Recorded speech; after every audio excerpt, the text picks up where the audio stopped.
Mayor, members, just giving you an update in relation to Rathfarnham stables. Thanks for that. You can just go on to the next slide. So just to remind people of this project, there's just an overall layout of Rathfarnham stables. So there's 4 courtyards in total, and you can see to the left there is actually Rathfarnham Castle itself, and obviously Rathfarnham Park is right beside this, just for those, just to familiarise yourselves with it. If you just go to the next slide. So these are the 2 courtyards in question, right? There's North Courtyard 1 and North Courtyard 2, and people probably remember these, that these were actually the location for the depot that served the actual park itself. That depot has been relocated when plans were put afoot for the redevelopment of these courtyards. The last time I spoke with you, we had talked about going out for tender as part of the procurement process associated with commercialising this space and to develop a new facility. If you just go to the next slide. So as part of this, we have given a commitment to invest about €5 million in the stables themselves, and effectively to procure an operator for a new mixed-use hospitality, retail, food/lifestyle offering within the stables themselves. And there would be 2 processes that would run in tandem with one another. The first would be around the operator and trying to secure an operator. And if people can remember, we had previously gone out a few years ago to try to source an operator to work with as part of Rathfarnham stables, and we were unsuccessful. So we were hopeful this time that the market had improved, and the fact that we're actually investing money in the stables themselves, that we could secure an appropriate partner. And I'm delighted to say that we have secured a partner, which I'll come to in just a few moments. Just going to the next slide. Before going out to procurement, we had looked at doing a concept design for the building at a very, very high level, what this could look like. So the overall footprint of the 2 stables is about 2,500 square metres. It can accommodate, we felt, a building of about 1,400 square metres, and we'd look then to create an access point through onto Rathfarnham Road itself. There's some existing car parking there, and we'd look to create frontage onto that, so there would be better visibility from Rathfarnham Road itself. And if you just go to the next slide, you can see what that potentially could look like. So this all formed part of the pack that went out as part of the tender process. A huge thing for us, and you can see that on the next slide, is that there's about 32,000 people that are actually within 1 kilometre of Rathfarnham Castle and its outbuildings. So we feel that there's already an existing catchment population here that would support this type of use in the area. A big thing for us as well as part of the redevelopment is it's about walking and cycling, linking in with the Dodder Greenway. It's about the connectivity to other amenities, so whether it's the park, the Dodder Greenway, and the other attractions that are in the area, right down to Pearse Museum and so forth. And one of the big challenging issues that we're going to deal with as part of the redevelopment of this, and we'll hold our hands up here, is car parking and how we actually deal with that and manage that. And we'll get into that as part of the design process. We aren't just there yet, but we will be there very, very soon. If you just go to the next slide. So we went out to procurement, and initially we got 7 responses back. A lot of these you'd be very, very familiar with the names. I won't name any names now as part of this, but that was eventually whittled down to 2 at the final stage. One of those was the McHugh Group, who we were extremely impressed by. They came in to meet us as part of their pitch to actually secure the tender, and they were just so impressive. All of their values very much aligned with our own values, hugely committed to putting the customer first, hugely committed to integrating with the local community and creating a community facility at this location. They've got over 50 years experience in the retail and hospitality sector. They've got 11 businesses, restaurants, cafes, garden centres and supermarkets. They're located in places like Kilbarrack, Raheny, Portmarnock and so forth. And they put forward a proposal. It was a mixed-use facility that was looking at an indoor garden centre and lifestyle component to the actual facility itself in Rathfarnham Stables, looking at hospitality and retail offering, as well as looking at providing community facilities. If you just go to the next slide. I mentioned about values, and you can see here this was front and centre to everything that we're putting forward. And a big thing for them is about enhancing the local community and them actually creating a community facility at this location. It's about putting the customer first, and one of the big takeaways from us engaging with them is that they have about 250 people that are actually working for them. A lot of those people are working them for a very, very long time. They look after their staff, and that was a real plus for us in just listening to them and how they actually build successful teams. And they're intending on doing the same here in Rathfarnham as well. We just go to the next slide. The customer is central to everything that they're doing, and it's about creating this top-class customer experience. They're going to work with us as part of the design of this new facility. They've got their own ideas of their own from obviously having 50 years of experience in business to create a first-class, top-class experience for customers who actually come here. And obviously that the local community will actually feel invited into this area and feel a part of the overall development itself. If you just go to the next slide. Their core pillars really are around retail, hospitality and community. Interacting with the local community, creating facilities here that we can work with the schools with. We can work with the local community, having events taking place within the stables themselves. And as I said, integrating this facility as part of the local community. If you just go to the next slide. This is just a timeline of the different work activities associated with this project. So we've gone through a tender process. We're in the process now of appointing the operator. There is still a considerable amount of work to do on the commercial realities of that contract and working through that, because that will happen as part of the design of this facility. And the next step there is the completion of the design tender process. That's completed. We had 14 submissions from architectural consultants, design consultants with regard to this process. We've now got a preferred tenderer.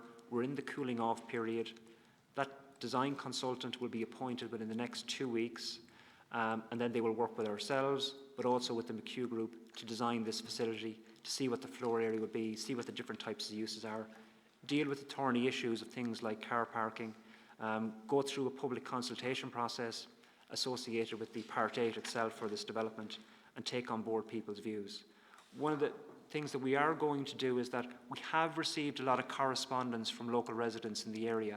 So after this meeting, we're going to issue letters to a lot of the local communities that have contacted us, just to let them know where we are presently and when an opportunity will arise for them to start to feed into this process, because we want the local community to buy into this facility. It's really important for us.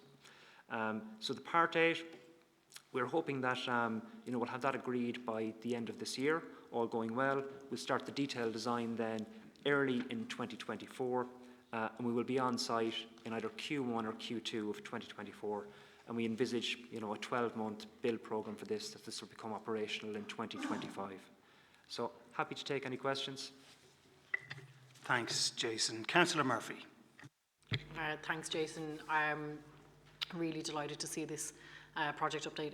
It's been in train for such a long time, and it's great to actually get to this point. I have a couple of questions, if you don't mind. Delighted to see that you were happy with how the consultation process went. One of the things for me is that kind of balance between the community space and the business space, and the kind of usage there as well.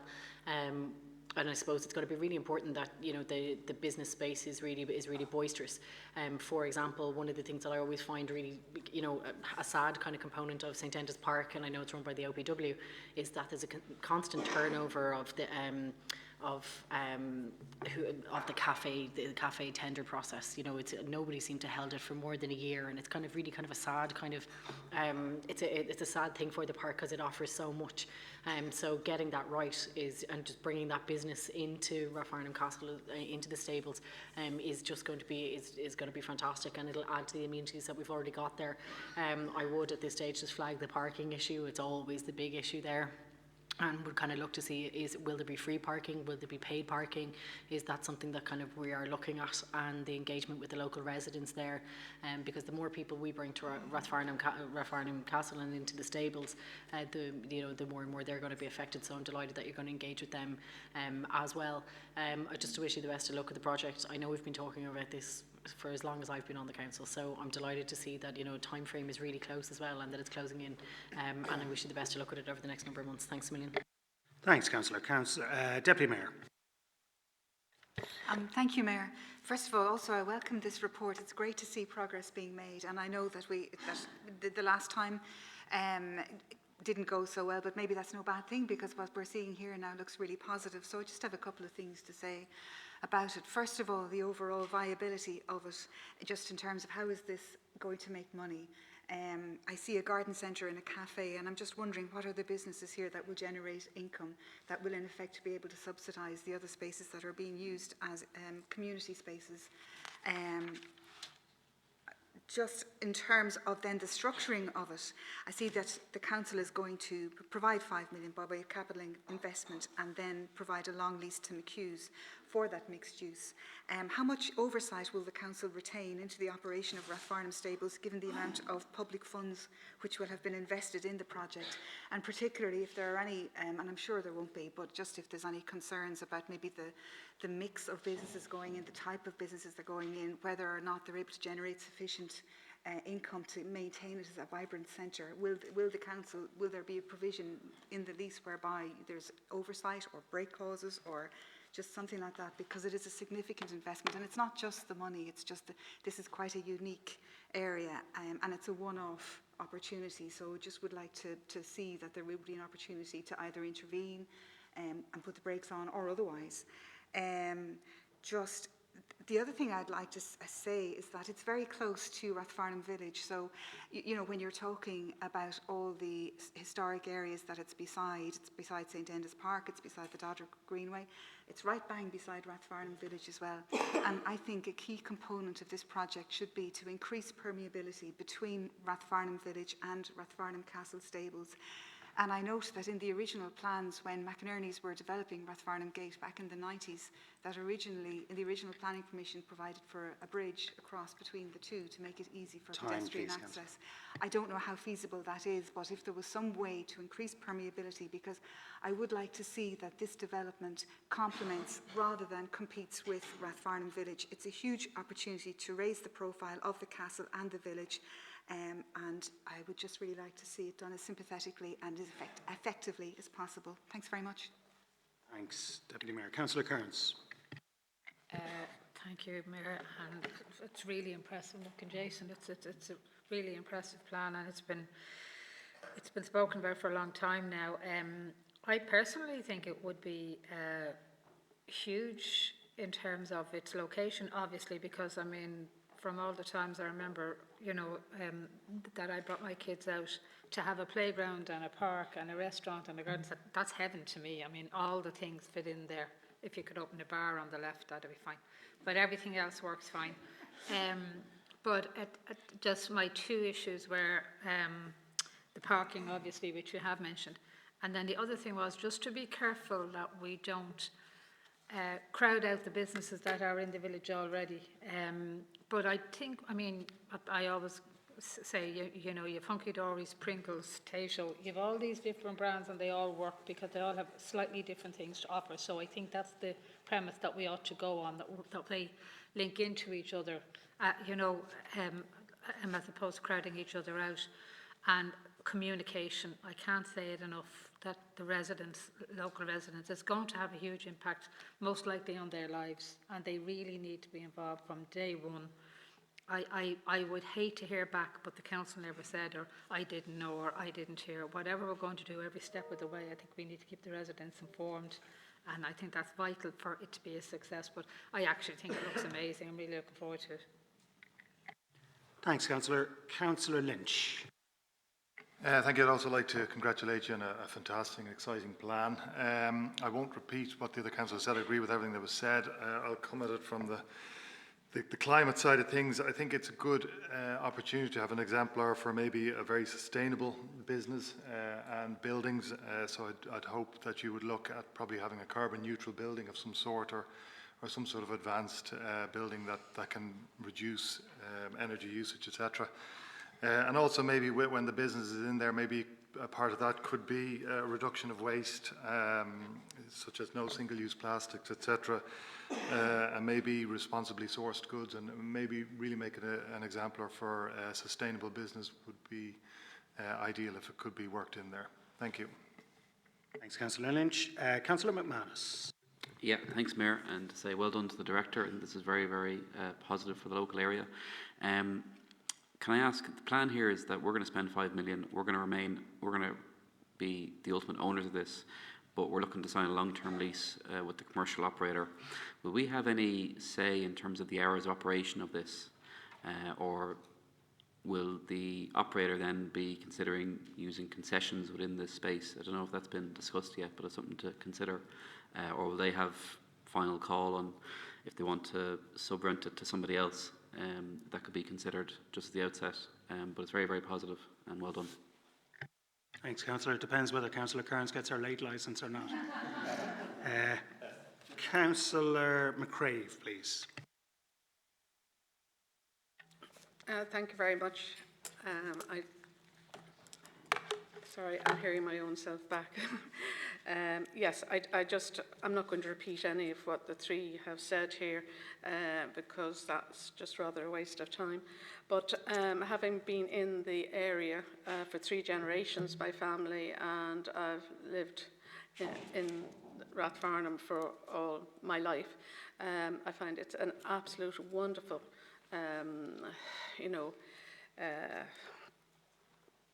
increase of business, people who's going to be coming for tourism into Rathfarnham and into the village itself, and it'll run very compatibly between, the village and the castle. I know that we would, many years ago, as Councillor Collins mentioned, the bridge, and obviously the bridge doesn't have that footpath for age-friendly people or for disability signs, so I presume that the walk crossway would still be kept in that regard. But I do think it was something that was brought up many years ago, and unfortunately it didn't come about, and I think it would be a great asset.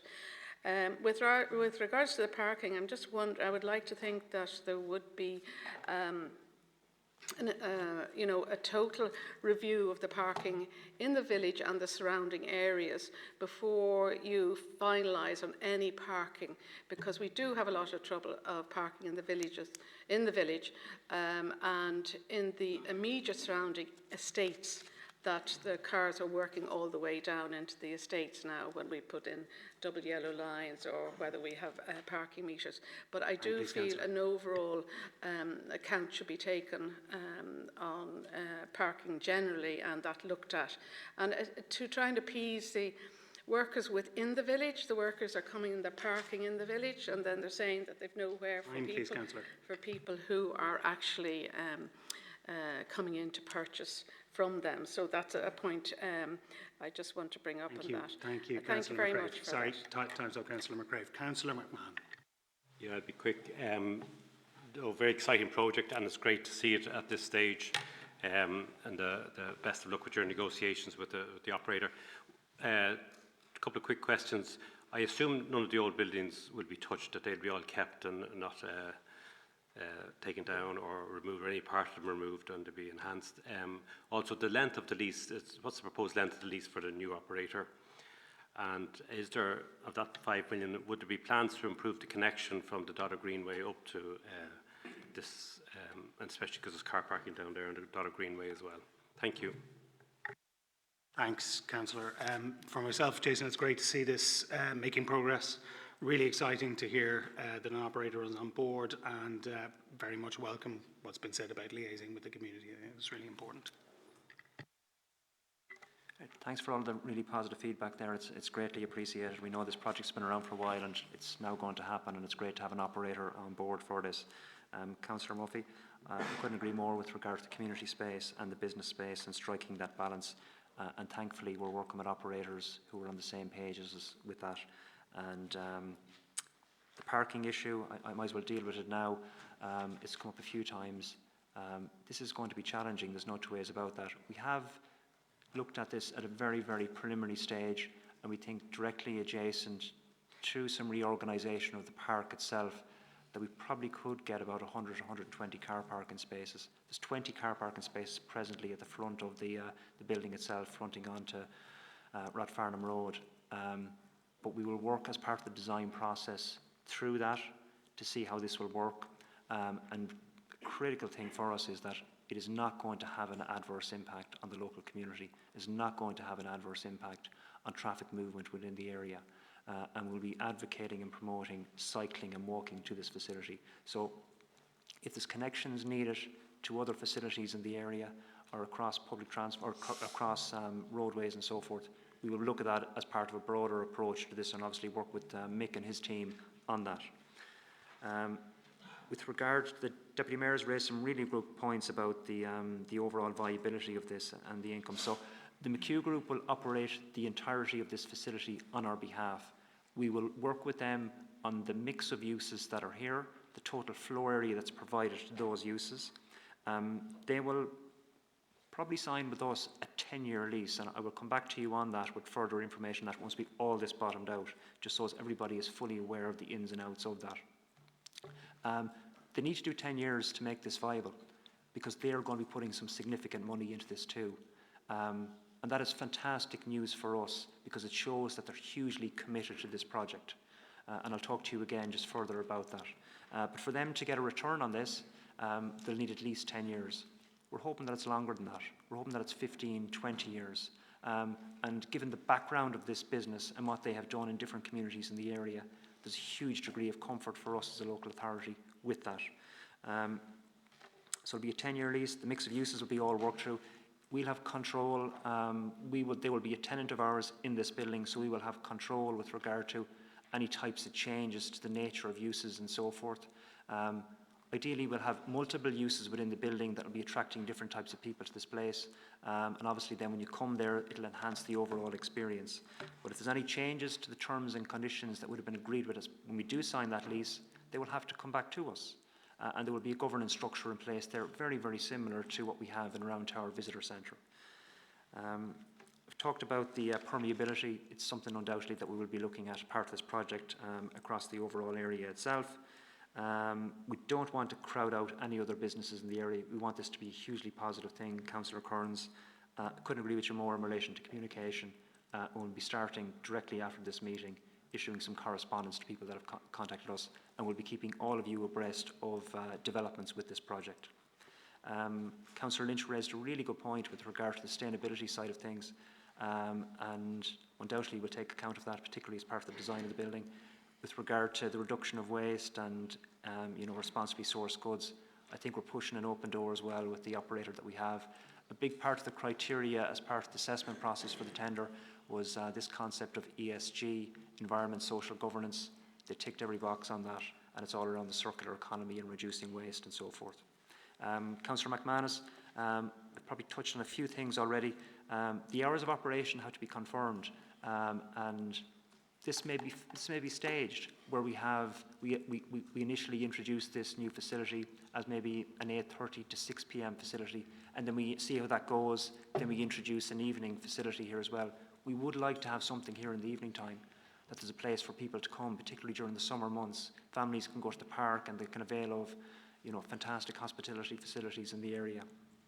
But we'll keep you abreast of that, particularly when it comes to kind of signing off on that lease. Councillor McGrave, you talked about the permeability and the parking. Hopefully I've dealt with that. And Councillor McMahon, the old buildings kept. Yeah, the old buildings will be kept. I would say that there will be some interventions. We might have to create some openings in those buildings, but they will be kept. We've actually appointed an archaeologist who's presently working on this project at the moment. We'll have a conservation architect as part of this project. And we're also very, very conscious that we're in the curtilage here of a national monument. And that is hugely, hugely important for us. As part of the design of this building itself. The length of the lease, it'll be at least 10 years, so it will. And connections to the Dodder Greenway, yeah, we want people walking and cycling, so we need to be enhancing those. And we'll obviously be talking to Mick and his team on that as part of the project. So hopefully that's answered all the questions.